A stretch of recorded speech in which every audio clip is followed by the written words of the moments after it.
এদের এদের দিকে যদি আপনি ভোট দেন, দরকার আপনি ভোট দিবেন না, আপনার পছন্দের কেউ না থাকলে আপনি ভোট দরকার দিবেন না, কিন্তু তারপরে এদেরকে ভোট দেওয়া যাবে না। কারণ আমার রাসূল বলেছে, এদিকে তাকান, আমার রাসূল বলেছেন এদের কথা হবে মধুর চেয়ে মিষ্টি, এদের চরিত্র হবে ফেরাউনের মতো, এদের আত্মা হবে বাঘের মতো হিংস্র। এটা আমি বলছি না, আল্লাহ রাসূল কি বলেছেন, ওয়া ইয়াকুম ওয়া ইয়াহুম লা ইউদিল্লুনাকুম ওয়া লা ইফতিনুনাকুম, তোমরা তাদের থেকে দূরে থাকো, তাদেরকেও তোমাদের থেকে দূরে রাখো, কারণ তাদের সাথে মিশলে তোমরা পথভ্রষ্ট হবে, ফিতনায় পড়বে। তারা যেন তোমাদেরকে পথভ্রষ্ট করতে না পারে, ফিতনায় ফেলতে না পারে, তোমরা তাদের থেকেও দূরে থাকো, তাদেরকেও দূরে রাখো। এরা টার্গেট করবে সমাজের সবচেয়ে পাওয়ারফুল মানুষ, এর কাছে যাইতে পারে না, তার ফ্যামিলির যেই সবচেয়ে গুরুত্বপূর্ণ পার্সন আছে তার সাথে প্রেম করবে, তা আগে মুরব্বিটারে মাথায় নিবে, নিয়ে তারপরে আপনার এই অপকর্মগুলো পুরো সমাজে ছড়ানোর চেষ্টা করবে। জানেননি আপনাদেরকে আমি কি ওয়াজ শোনাবো যে ফিতনা ছড়াচ্ছে, আর আপনাদেরকে বলে যাই ওই যারা বলছে এই মার্কায় ভোট দিলে 18 কোটি জনতার নামাজের সওয়াব পাওয়া যাবে, এরা কিন্তু এখন মহিলা পাঠাই দিয়েছে ঘরে বাড়ি বাড়ি। খেয়াল থাকবেন, সাবধান থাকবেন, এরা কিন্তু মহিলা পাঠাই দিয়েছে, আপনাকে লালচ দেখাচ্ছে, আপনাকে বলতেছে আমি সবচেয়ে দামি তোমাকে কি দিব, গাজর, কিন্তু আপনাকে যাওয়ার সময় লাল ঝাঁঝালো মূলা ধরাই দিয়ে চলে যাবে। ঠিক কিনা বলেন? আমার কথা আমি কিন্তু আপনাদেরকে বাঁচানো, আমি আগেই বলছি, আপনি দুনিয়ার হিসাবও করতে হবে, আখিরাতের হিসাবও করতে হবে। কোন মহিলা, আমি বলে যাই, কোন মহিলা স্বামী, এদিকে তাকান, স্বামী অথবা বাবা অথবা উপযুক্ত সন্তান, এই তিনটা পুরুষের যেই কোনো একটা পুরুষ ছাড়া একটা নারী তার নির্দিষ্ট জায়গা ত্যাগ করতে পারবে না, এটা তার জন্য টোটালি হারাম, এটা তার জন্য জায়েজ নাই। তো তুমি খালি 3 জন 4 জন 5 জন মিলে আসো, ভোট কালেকশন করো, তোমারই দায়িত্ব তো আল্লাহ দেয় নাই। এদেশে কি পুরুষের ঠাড়া পড়ছে? কথা বলেন না কেন? তারা বুঝে গেছে এদের এদের এদের দিকে যদি আপনি ভোট দেন, দরকার আপনি ভোট দিবেন না, আপনার পছন্দের কেউ না থাকলে আপনি ভোট দরকার দিবেন না, কিন্তু তারপরে এদেরকে ভোট দেওয়া যাবে না। কারণ আমার রাসূল বলেছে, এদিকে তাকান, আমার রাসূল বলেছেন এদের কথা হবে মধুর চেয়ে মিষ্টি, এদের চরিত্র হবে ফেরাউনের মতো, এদের আত্মা হবে বাঘের মতো হিংস্র। এটা আমি বলছি না, আল্লাহ রাসূল কি বলেছেন, ওয়া ইয়াকুম ওয়া ইয়াহুম লা ইউদিল্লুনাকুম ওয়া লা ইফতিনুনাকুম, তোমরা তাদের থেকে দূরে থাকো, তাদেরকেও তোমাদের থেকে দূরে রাখো, কারণ তাদের সাথে মিশলে তোমরা পথভ্রষ্ট হবে, ফিতনায় পড়বে। তারা যেন তোমাদেরকে পথভ্রষ্ট করতে না পারে, ফিতনায় ফেলতে না পারে, তোমরা তাদের থেকেও দূরে থাকো, তাদেরকেও দূরে রাখো। এরা টার্গেট করবে সমাজের সবচেয়ে পাওয়ারফুল মানুষ, এর কাছে যাইতে পারে না, তার ফ্যামিলির যেই সবচেয়ে গুরুত্বপূর্ণ পার্সন আছে তার সাথে প্রেম করবে, তা আগে মুরব্বিটারে মাথায় নিবে, নিয়ে তারপরে আপনার এই অপকর্মগুলো পুরো সমাজে ছড়ানোর চেষ্টা করবে। আচ্ছা, এখন যদি মেম্বার সাহেবরা ইয়া কয়, মেম্বার সাহেব আমনেরে দেখলে হযরতে ওসমানের মতো লাগে, নাউজুবিল্লাহ কোন না, মেম্বার সাহেব যদি বুদ্ধিমান হয় কবে আরে বাটপার, ঠিক কি না বলেন, এরে তার তো মতলব খারাপ, এতে কয় আমারে বলে ওসমানের মতো লাগে, কইতো না, কইবো। মেম্বার সাহেব যদি কি হয়, বুদ্ধিমান হয়, আর মেম্বার সাহেব যদি বোকা হয়, তাইলে কি বলবে, আরে বাবা রে আমারে তো ওসমানের মতো বানাইছে, হেতে যা চাই আমি হেতে তা দিয়ালাম, এই কিন্তু ধরা। আমার কথা কি বুঝতে পেরেছেন? এই জন্য আপনাকে অনেক মিষ্টি মিষ্টি কথা বলে গায়েল করার চেষ্টা করবে, কাবু করার চেষ্টা করবে। কথাকে বুঝতে পারছেন নি? আমার হিসাব বুঝতে পারছেন? এরা কিন্তু খুব সুকৌশলে সূক্ষ্মভাবে কিন্তু এরা কি করতেছে, আগাইতেছে। আমরা যেন এদের অপকৌশলকে ধূলিসাৎ করে দিতে পারি আমাদের বুদ্ধি বিচক্ষণতা দিয়ে। আল্লাহ যেন কবুল করেন, সকল বলেন আমিন, আর যারা বলেন আমিন। আমার কথায় কে কে রাগ হইছেন হাত তোলেন। রাগন নাই? মাশাআল্লাহ মাশাআল্লাহ, মারহাবা কর, আর যারা কোন এইগুলা না, শুধু দিন যত যাবে, যুবক ভাই তোমাদেরকে বলছি, দিন যত যাবে এর চেয়ে বড় বড় ফিতনা কিন্তু সামনে এসে হাজির হবে। কে হবে? এবার দেখছেনই কাণ্ডটা। এই জন্য বলতেছি, তোমরা যুবক ভাইরা তোমাদেরকে বলছি, তোমাদেরকে দুনিয়াতে আমাদেরকে পাঠাইছে কে? আল্লাহ। দুনিয়াতে খাওয়াচ্ছে কে? আল্লাহ। আমাদেরকে নিয়ে যাবে ওপারে, শান্তি কামনা করবো কার কাছে? আল্লাহর কাছে। আমরা কিন্তু কি করব না, তাদের কোন মিষ্টি কথায় আমরা পা দেব না।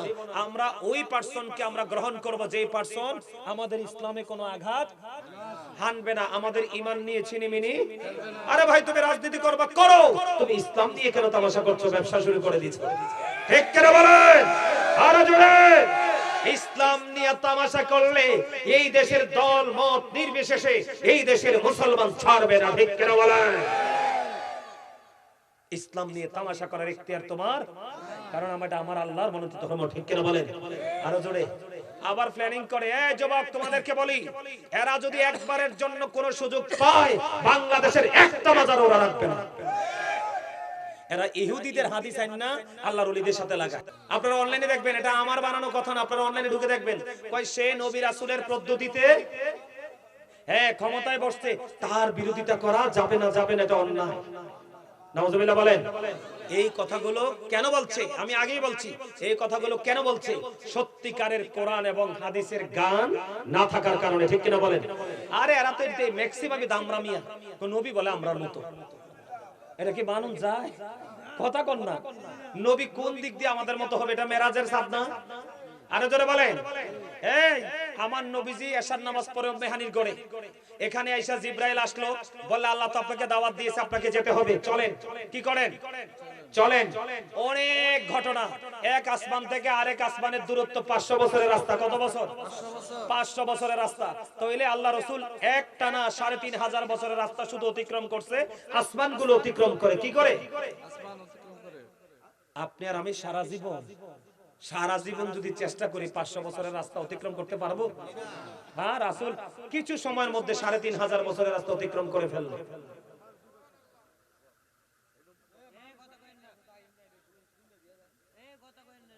আমার কথা বুঝতে পারছেন? হ্যাঁ, আমাদের কি কোন অংশে নবীজিকে আমাদের মতো মনে হয়? যারা আমাদের মতো মনে করে নবীকে, তারাই পথভ্রষ্ট। যারা নবীজিকে আমাদের মতো মনে করে না, তারাই সঠিক পথে আছে। সরে বলেন আমিন। আর সেই দলের নাম হলো আহলুস সুন্নাত ওয়াল জামাত।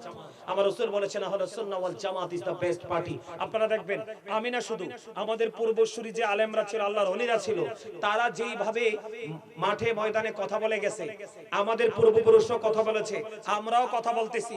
আমাদের কথা কিন্তু সকালে যেটা, বিকালেও সেটা। এই মাহফিলে, আজকের মাহফিলে যেটা, কালকের মাহফিলেও সেটা। কিন্তু ওরা কিন্তু সুবিধা ডিপেন্ড করে, এইদিকে ভালো সুবিধা পাইলে কিন্তু চেঞ্জ শব্দ। এদের থেকে সাবধান থাকতে হবে, এদের থেকে দূরে থাকতে হবে। আমার রাসূল বলেছেন আমাদের সন্তানাদিকে তাদের থেকে দূরে রাখতে হবে। আল্লাহ যেন কবুল করে, সকলে বলেন আমিন। আমার ওয়াজটা যেটা, আমাদের এই ধর্মীয় সঠিক জ্ঞান না থাকার কারণে আজকে আমাদের এই অবস্থা। যদি আমরা সঠিক জ্ঞানী হতাম, তারা প্রশ্রয় পেত না, দিন দিন তারা লাগামহীন ভাবে ঈমান নষ্ট করার মতো বক্তব্য তারা দিতে পারতো না। সম্মানিত উপস্থিতি, সেই জন্য আমাদেরকে রাসূলকে ফলো করতে হবে, ঠিক কিনা বলেন? আরো জোরে। কি শেষ করে দিতাম? আরে না, আমার ওয়াজ দৌড় হইছে মিয়া। হ্যাঁ, আপনি কি মনে করছেন মাহফিলে বইলে ফজরটা কাজ যাবে, আর মাহফিলে না বইলে ফজরটা বন্ধ হয়ে যাবে? এইটা ভুল কথা মিয়া। এই আমার দিকে তাকান, যে নামাজি সে মোবাইলে অ্যালার্ম দিয়ে ঘুমায়, যে শয়তান আমাকে ঘুম পাড়াতে পারে, আমাকে সরিষার তেল মালিশ করতে পারে, আমাকে অস্ট্রেলিয়ার কম্বল আমাকে দিয়া মোড়াইয়া ঘুম পাড়াইতে পারে। কিরে ভাই, এই তুই দাঁড়া ভাই, দাঁড়া, তুই আমার কলিজার কথা কইছ, একদম তোর একটা লাইক দিয়ে গেলাম, আল্লাহ তোর কবুল করো। রাতে 4টা মিয়া, রাতে 4টা পর্যন্ত এখনকার ছেলেরা মিয়া মোবাইল টিপে। আব্বা আপনি কই থাকেন তখন? আব্বা আপনি তখন কই থাকেন? আপনি তো একবারে কানের নিচে ফোমের বালিশ লাগাই একদম দেদারছে দেন ঘুম, আর আপনার বাচ্চা এই সারা রাত কিন্তু মোবাইলে। কথা কন না কেন? আরো জোরে। এই আজকের একটা রাত মাত্র, ঠিক কেন বলেন? মাত্র ওয়ান নাইট, ঠিক কেন বলেন? আমরা একটা রাত আল্লাহর জন্য কুরবানি করতে রাজি আছেন না নাই? আরো জোরে। আমার যুবকরা কিন্তু মন দিয়ে ওয়াজটা শুনতে আছে, আলহামদুলিল্লাহ। আর যুবকরা শোনার দরকার। আমার কিন্তু আসল ওয়াজ রয়ে গেছে যুবক ভাইরা, আমার দুঃখ থাকবে তোমাদেরকে ওয়াজ শোনাই না দিতে পারলে। ওয়াজটা একটু করে নেই, করব? এবার আসেন, এবার আসেন। আমেরিকার গবেষক মাইকেল এইচ হার্ট তিনি বক্তব্য দিয়েছেন, the 100 A ranking of the most influential person in the history. আমেরিকার গবেষক মাইকেল এইচ হার্ট তিনি বক্তব্য দিয়েছেন, তিনি 100 জন প্রভাবশালীর তালিকা করেছেন। কতজন? 100 জন প্রভাবশালীর তালিকা তিনি করেছেন। এর মধ্যে ইনফ্লুয়েন্সিয়াল দ্বারা তিনি আমার আপনার প্রাণের রাসূলকে শ্রেষ্ঠ প্রভাবশালী হিসেবে আখ্যায়িত করেছেন। কেন? আমার দিকে তাকান, ডোন্ট ডিস্টার্ব মি। আমার দিকে তাকান, আমি কি বলি? কেন 100 জন প্রভাবশালীর মধ্যে আপনার আমার রাসূলকে ইনফ্লুয়েন্সিয়াল দ্বারা কেন সমর্থন করলেন আমেরিকার গবেষক মাইকেল এইচ হার্ট? তার কারণ হলো, আমার দিকে তাকান, আল্লাহ of the first pillar is the lord of world, রব্বুল আলামিন। পরেরটা দেখেন কত চমৎকার, মুহাম্মদুর রাসূলুল্লাহ সাল্লাল্লাহু আলাইহি সাল্লাম ইজ দ্য মেসেঞ্জার অফ আল্লাহ। জোরে কন্না আল্লাহু আকবার, রাহমাতাল লিল আলামিন। আল্লাহ হলো রব্বুল আলামিন, আপনার আমার প্রাণের রাসূল হলো রাহমাতুল লিল আলামিন। আমরা তো সেই নবীর উম্মত। এই যুবক, আমার রাসূল বলেছে, উম্মতেরা রে, হৃদয় খুলে সবাই মিলে শোনো, সকল নবীরা পৃথিবীতে এসিয়া তাদের উম্মতের জন্য দোয়াটা শেষ করে চলে গেছে, কিন্তু আমি নবী দোয়া শেষ করি নাই রে, আমি নবী দোয়া শেষ করে রাখি নাই। আমার দোয়া আমি জমায়া রাখছি রে, ওই বিপদের দিনে আমি আমার উম্মতের জন্য দোয়া করে তাদের ফয়সালা করব। এমন দরুদ নবী, তাকে মানার দরকার আছে না নাই? ও যুবক, আমি তোমাদেরকে মেন করে বলতে চাই রে যুবক, আমার রাসূল হলেন সর্বশ্রেষ্ঠ, সৃষ্টি জগতের শ্রেষ্ঠ, সৃষ্টিকুলের মূল। বন্ধুরে আমার রাসূল বলেছেন, বলবনি, আমার রাসূল বলেছেন, I am from the light of Allah and everything has been created from my light। আমার রাসূল বলেছেন আমি হলাম আল্লাহর নূর থেকে, আর প্রত্যেকটা সৃষ্টি আমি নবীর নূর থেকে। এখন কিন্তু নূর বললে অনেকের পায়জামা গরম হয়ে যায়, কিন্তু বন্ধু নূরের ওয়ার্ড মিনিং বোঝে না। নূর, নবীজিকে নূর বললে অনেকে মানতে রাজি না, কয় মাটি মাটি। ওই স্টুপিডকে বলতে চাই, আমার রাসূলের সৃষ্টির আগে এই দুনিয়াতে কোনো কিছুই সৃষ্টি হয়নি। নূর হলো আরবি শব্দ। কোন শব্দ? নূর হলো আরবি শব্দ। বাংলাতে এটাকে বলা হয় আলো, ইংলিশে এটাকে বলা হয় লাইট। আপনি কি লাইটকে মানেননি? আমার কথা কয় না, এটা অমান্য করার সুযোগ আছে? লাইটকে মানেননি? এই লাইট আসাতে এই জায়গাটা আলো কিনা? ও বন্ধু, এই লাইট জন্ম হইছে কোত্থেকে তোমরা জানো না? আল Quran, the ultimate miracle, the ultimate miracle, 19 of the holy Quran. ও বন্ধু, আমার নবী যদি না আসতো, কোরআন আসতো না। কোরআন যদি না আসতো, বিজ্ঞান আবিষ্কার হতো না। বিজ্ঞান যদি না আসতো, আধুনিক প্রযুক্তি হতো না। আর আধুনিকতার ছোঁয়া না লাগলে বন্ধু লাইটও আসতো না। তোমার আমার দাদার জামানায় বাতি দিয়া চলছে, হারিকেন দিয়া চলছে। কথা কয় না কেন? আমিও ছোট্ট থাকতে বিকেল বেলা মা যখন বলতো হারিকেনের সিমডি কয়, কি কয়? সিমডি কয় নিও। এইটুকু সিমটি কোনটা ছিল ছোট, কোনটা ছিল বড়। আমরা বড়টা ইউজ করতাম। ও বন্ধু, প্রতিদিন সকালবেলা এই সিমটিটা খুব কৌশলে খুলতে হতো। খুলে এটাকে সুন্দর করে নরম কিছু দিয়ে ধুয়ে শুকাই আবার লাগাইতে হতো। কিন্তু আধুনিকতার ছোঁয়া লাগছে, লাইট আসছে। এটা পাইছি আমরা মদিনার নবীর কারণে। জোরে কোন সুবহানাল্লাহ। তাহলে আমার নবী নূর না মাটি? আমার নবী নূর। আমার রাসূল বলেছেন, I was a prophet when Adam was mixture of water and mud। আমি ওই সময় নবী যখন ছিলেন আদম কাদা মাটির মাঝে। তার মানে এখনো আদম পরিপূর্ণ হয়নি, এখনো আদম তৈরি হয়নি, তখনও আমি নবী ছিলাম। আল্লাহ সর্বপ্রথম প্রাণের রাসূলের নূর মুবারক সৃষ্টি করেছেন। জোরে জোরে কন্না সুবহানাল্লাহ, আর জোরে বলেন না সুবহানাল্লাহ। বন্ধু, আমি আপনাদেরকে একটা গুরুত্বপূর্ণ ওয়াজ আজকে শোনানোর জন্য এসেছি। আমার মূল আলোচনায় আমি ঢুকে যেতে চাই। আমার আলোচনা হলো, আজকে শিরোনাম হলো ইয়া আইয়ুহাল্লাযীনা আমানু কু আনফুসাকুম ওয়া আহলিকুম নার। আল্লাহ ইমানদারকে বলেছেন, তুমি জাহান্নাম থেকে বাঁচো, তোমার পরিবারকেও বাঁচাও। আমি জাহান্নামে পড়ে যাই। এই দুনিয়ার মধ্যে এখনকার মানুষ অনেক বেশি সুখী না দুঃখী? দুঃখী না? কার ঘরে সুখ আছে পরিপূর্ণ? কন্তসে আছে? নাই। এই কারণটা আমি আজকে আপনাদের সামনে তুলে ধরবো। আমার আলোচনাটা হলো এটা, কারণ আগে ঈমানকে আপনার মজবুত করতে হবে। আমি আপনাদেরকে বলে দিতে চাই বন্ধু, মানুষগুলো অসুস্থ হওয়ায় কেন অসুস্থ হচ্ছে একটু বলবো নি? ওই যে আমার বাবা একটু আগে বললো ফজরের নামাজ পড়বে না মাহফিলটা শেষ করার জন্য, ওই বাবা বোঝে না তিনি এখনো আগের জগতে রয়ে গেছে। এখনকার ছেলেরা এত সকালে ঘুমানোর পাত্র না। কারণ আব্বার ছেলেকে খুব মহব্বত করে একটা মোবাইল দিছে। আসলে মোবাইল তো দেয়নি, চিরকালের জন্য বিষ তার সিনায় ঢুকাই দিছে। কথা বলেন না কেন? এই মোবাইল মানুষকে অসুস্থ করে রাখছে। আমার দিকে তাকান। বন্ধু, আমি আপনাদেরকে বলে দেই, বাবা যারা হয়েছেন, মা যারা হয়েছেন, এবং যারা কয়দিন পরে বাবা হবেন, বাবা হওয়ার সম্ভাবনা যারা রয়েছে, আমি তাদেরকে বলতে চাই, every parent should take care their children very carefully. প্রত্যেকটা পিতামাতার উচিত তাদের সন্তানের দায়িত্ব যত্ন সহকারে পালন করা। বন্ধু, কেননা আজকের সমাজ, আজকের যুবক যুবতী নষ্ট শুধু একটা মাত্র কারণ, বাবা মার আশকারার কারণে। কথা কর না কেন? স্যারেরা পর্যন্ত বেদ দিয়ে মারতে পারে না, বাচ্চাকে নিয়ে মামলা করতে যায়। কথা বলেন না কেন? বাবাদের দোষের কোনো শেষ নাই, মাদের দোষের কোনো শেষ নাই। আমি দোষের দিকে যাই না। ও বন্ধু, অসুস্থ থেকে সুস্থ হতে হলে আপনাকে কি করতে হবে জমিনে, এই বিষয়টা কমপ্লিট করে আমি আলোচনা শেষ করে দিতে চাই। আপনাদের গভীর মনোযোগ আমি বন্ধু কামনা করছি। এখনকার মানুষ বেশিরভাগই অসুস্থ, সেটার কারণ হলো সর্বপ্রথম সায়েন্টিফিকদের বক্তব্য হলো জিকা ইজ দা হার্ট মেডিসিন, জিকির হলো হার্টের ঔষধ। সুবহানাল্লাহ বলেন না কেন? জিকির কিসের ঔষধ? আপনার হার্ট যদি ভালো না থাকে আপনি কখনোই ভালো না। আল্লাহর কোরআন বলতেছে কি, ফাদকুরুনি আযকুরুকুম, আল্লাহ বলেছেন remember me then I will remember you, তোমরা আমাকে স্মরণ করো আমি তোমাদেরকে স্মরণ করব। আওয়াজ তোলে কন্যা সুবহানাল্লাহ।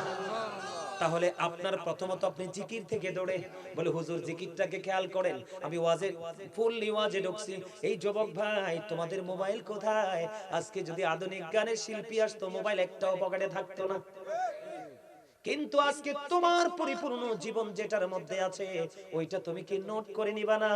কারণ আমি ভুল তো বলতে পারি, তোমার প্রিয় কোন হুজুর থাকলে তাকে শোনাবা, গাজী হুজুর বলে গেছে বল থাকলে ধরিয়ে দেন। ইনশাআল্লাহ আশা করি বন্ধু এখানে কেউ কলম বসাতে পারবে না।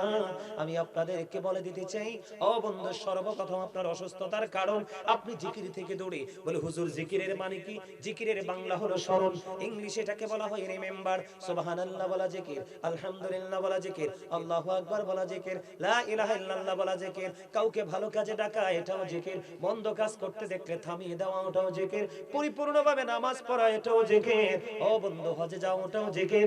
আপনারা বলেন কয়টা মানুষ আজকে এই কাজগুলো করে? করে না, করে না।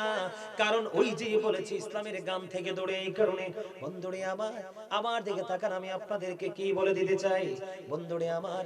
এরপরে আসেন নামাজের ফাঁকে ফাঁকে, ও বন্ধু জিকিরের ফাঁকে ফাঁকে এখনকার মানুষ হাসি কিন্তু একেবারে কমিয়ে ফেলেছে। কথা বলেন না কেন? এখনকার মানুষ আগের যুগের মানুষের মতো হাসি খুশি নয়। বন্ধু, যুবক বন্ধু রে, তোমাদেরকে সিরিয়াসলি বলছি রে, তোমরা আমার ছাত্রের বয়স, আমি তোমাদেরকে বলছি হৃদয় থেকে তোমরা কান খুলে শোনো। এই কারণে আগের যুগের মানুষের খাবারের তুলনায় এখনকার মানুষের খাবারের স্বাদ নাই। আগের যুগে খাবারের মধ্যে যে স্বাস্থ্যের জন্য উপাদান ছিল, এনার্জি ছিল, সেই তুলনায় একেবারে জিরো টলারেন্স আমরা একেবারে জিরোতে আছি, ঠিক কিনা বলে? বন্ধুরে আবার আগের দিনের মায়াস, মানুষ সুস্থতার সাথে লং টাইম বেঁচে থাকতো। এখনকার মানুষ যত দিনে বাঁচে ম্যাক্সিমামই অসুস্থ। কথা বলেন না কেন? আগের যুগের মানুষের হায়াতের তুলনায় এখনকার মানুষের হায়াত একেবারে সীমিত। তার কারণ হলো অক্ষরে অক্ষরে পুঙ্খানু রূপে মানুষ ইসলামের এগেইনস্টে চলে গেছে বন্ধু। দুই নাম্বার কারণ হলো মানুষ এখন হাসে না, মানুষ মানুষের সাথে মিশে না। একটা ছেলে বিদেশ গেছে, দুইটা ছেলে বিদেশ গেছে, অথবা একটা ছেলে বিসিএস ক্যাডার হয়েছে, অথবা কোনো মেয়েকে ভালো কোনো দেশে একটা জামাই দিয়ে বিয়ে দিয়েছে, জামাইটা সাপোর্ট দিচ্ছে, কোনো না কোনো কারণে তার মধ্যে অহমিকা চলে এসেছে। সে মানুষের সাথে মিশে না, মানুষের সাথে সে হাসে না, গোমরাহি নিয়ে থাকে। আমার রাসূল বললেন সুস্থ যদি থাকতে চাও তাহলে তুমি ফ্রিলি জীবন যাপন করো, মাঝে মাঝে তুমি হাসো। বলে হুজুর হাসলে কি লাভ হবে? রাসূল বলেছেন যত তুমি হাসবে ততই তোমার হার্টটা ফ্রি থাকবে। সুবহানাল্লাহ বলেন না? তোমার মানসিকতাটা কি থাকবে? স্থির থাকবে, সুন্দর থাকবে। একটা মানুষের হার্ট যত ফ্রি, বন্ধু তার জীবন তত সুন্দর। এখনকার ম্যাক্সিমাম মানুষই অহংকার করে চলে। এবার আসেন 3 নাম্বার কারণ, সুস্থ থাকতে হলে আপনাকে বন্ধু সকাল সকাল যত ঘুম থেকে উঠবেন, যত সকাল আপনি ঘুম থেকে উঠবেন তত বেশি আপনি সুস্থ থাকবেন। বলে হুজুর কেন গো, কেন গো? সূর্য ওঠার সময় যদি আপনার গায়ের মধ্যে একটু রোদ লাগতে পারে তাহলে আপনার শরীরে ঢুকে যাবে ভিটামিন ডি। এখনকার দেখবেন ম্যাক্সিমাম মানুষ, ও বন্ধু অল্প বয়সী বাচ্চারা পর্যন্ত, ও বন্ধু তাদের পায়ে ব্যথা করে, হাতে ব্যথা করে তাদেরকে মেসেজ দিতে হয়, ঠিক কিনা বলে? ম্যাক্সিমাম বাচ্চা, ম্যাক্সিমাম যুবকদের শরীরে ভিটামিন ডি এর অভাব, কারণ সে সকালে ওঠে না। ও বন্ধু সে সকালে ওঠে না, সে ঘুমিয়ে থাকে বন্ধু। এরপরে বড় কথা হলো আমার রাসূল মা খাতুনে জান্নাত ফাতেমার ঘরে চলে গেলেন। মা, মা গো আপনি উঠেন, উঠেন, তাড়াতাড়ি উঠেন, আপনি ঘুমিয়ে থাকবেন থাকবেন না, অথচ মা খাতুনে জান্নাত সম্পর্কে রাসূল বলেছেন, ও বন্ধু আমি আজকে এই বলরামপুরের আমার মা আমার বোনদেরকে, আমি আমার ভাই বাবাদেরকে হৃদয় থেকে বলছি, হৃদয় উজাড় করে শোনো গো, আজকের ওয়াজ যদি হৃদয় থেকে শুনতে পারো, এই জীবনে কোনোদিন তোমার ঈমানকেও হরণ করতে পারবে না, আমি বলে দিতে চাই। অথচ রাসূল বলেছেন ফাতেমা তো সাইয়্যিদাতু নিসাই আহলিল জান্নাহ, আমার রাসূল বলেছেন mother Fatema is the leader of females in জান্নাহ, মা খাতুনে জান্নাত, জান্নাতে সকল মুমিনাদের সরদারিনী। তারপরেও আমার রাসূল মাকে বললেন, মা মা মা আপনি উঠেন উঠেন, ঘুমিয়ে থাকবেন না কেন? কেন ঘুমিয়ে থাকবো না? আমার রাসূল বলে দিলেন, ও বন্ধু আমার দিকে তাকান, সুবহে সাদিক থেকে সূর্য ওঠা পর্যন্ত, ওই সময় পর্যন্ত আল্লাহর বান্দার জন্য রিজিক বন্টন করে। জোরে জোরে কন্যা সুবহানাল্লাহ, আর জোরে বলেন না সুবহানাল্লাহ। তাহলে আপনারা বলেন এখনকার মানুষ কি সকাল সকাল ওঠেনি? আরো জোরে বলেন না। আপনি যেমন আল্লাহর রাসূলের আইন থেকে দূরে চলে গেছেন, আপনার বডিতে আল্লাহ রাব্বুল আলামিন এমন এক বিমার বন্ধু ঢুকিয়ে দিয়েছে রে, ওই বিমারের কারণে আপনার চোখের সামনে খাবার আপনি খেতে পারছেন না। অত্যন্ত অভিশপ্ত একটা বিমার হলো ডায়াবেটিস। কথা বলেন না কেন?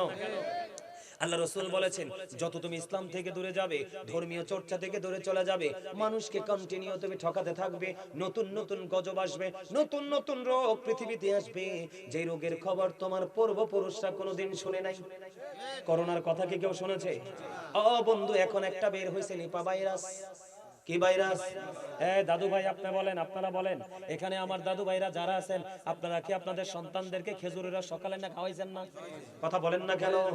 ও বন্ধু, আব্বা, আমার আব্বার কথা বলি, আমার আব্বা যখন শীতের দিন আসতো, প্রায় সময় আমার নানার অনেক খেজুর বাগান ছিল আমাদের বাড়ির পাশেই। বন্ধু, আব্বা কি করতেন, নানাও পাঠাতো, আমার আব্বাও প্রায় সময় কাঁচা খেজুরের সেনে আমাদেরকে বলতো সকাল সকাল খালি পেটে খাও। ইচ্ছে মতো খেয়েছি, প্রাণ খুলে খেয়েছি, তখন তো সেই বাইরাত ছিল না। ও বন্ধু, তোমার কারণ হলো তোমার এই সুস্বাদু খাবার খেজুরের রস। আমি আপনাদেরকে বলে দেই, খেজুর গাছের জন্ম কোত্থেকে, খেজুর গাছের উৎপত্তি কোথায়? ও বন্ধু, আদম ও সফিউল্লাহকে যখন আল্লাহ মাটি দিয়ে বানালেন, কি দিয়া? পুরা মাটির মতো শুকনো মাটি দিয়ে বানালেন। আদম আলাইহিস সালামকে মাটি দিয়ে বানানোর পরে আদমের বডিটাকে সাইজ করতে হয় কিনা? যে কোনো কিছু সাইজ করে কিনা? আল্লাহ রাব্বুল আলামিন আদম আলাইহিস সালামের বডিটাকে সাইজ করলেন। সাইজ করতে গিয়ে ওই যে আপনার মাটিগুলো, যেই ঝরা ঝরা মাটিগুলো পড়েছে, ও বন্ধু, এই মাটিগুলো পৃথিবীর যেই যেই জায়গায় পড়েছে, ওই ওই জায়গায় কিয়ামতের আগ পর্যন্ত খেজুর গাছ তৈরি হবে। সুবহানাল্লাহ। এই জন্য খেজুর অত্যন্ত সুস্বাদু এবং স্বাস্থ্যের উপাদানজনক খাবার। খেজুরের রস অত্যন্ত সুস্বাদু, দেখবেন কোন রসের সাথে যায় না এটা। এটা কাঁচাও স্বাদ, শুকাইলে তো আরো স্বাদ, জাল দিলে তো আরো স্বাদ। ঠিক কিনা বলেন?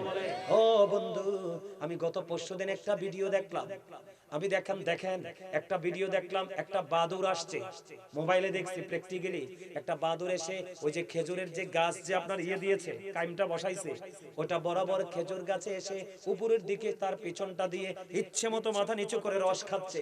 খাওয়ার পরে যখন সে চলে যাবে, এবার বন্ধু তার মাথাটা উঁচুর দিকে দিয়ে, তার লজ্জাস্থানটা নিচের দিকে দিয়ে, প্রস্রাব পায়খানার জায়গাটা নিচের দিকে দিয়ে এই খেজুরের রসের মধ্যে সে প্রস্রাব করে দিল। নাউজুবিল্লাহ বলেন না। অথচ সকাল বেলা এটা মানুষ খাবে। ঠিক কেন বলেন? এটা কেন হলো জানেন? ও বন্ধু, আমরা হলাম সৃষ্টির শ্রেষ্ঠ মানুষ, আশরাফুল মাখলুকাত। ঠিক কিনা বলেন? এর মধ্যে ইমানদার হলো সবচেয়ে বেশি দামি। কিন্তু এই প্রাণীটা কেন এই সুস্বাদু খাবারটাকে নাপাক করে দিল? এটার জন্য দায়ী হলাম আপনি আমি।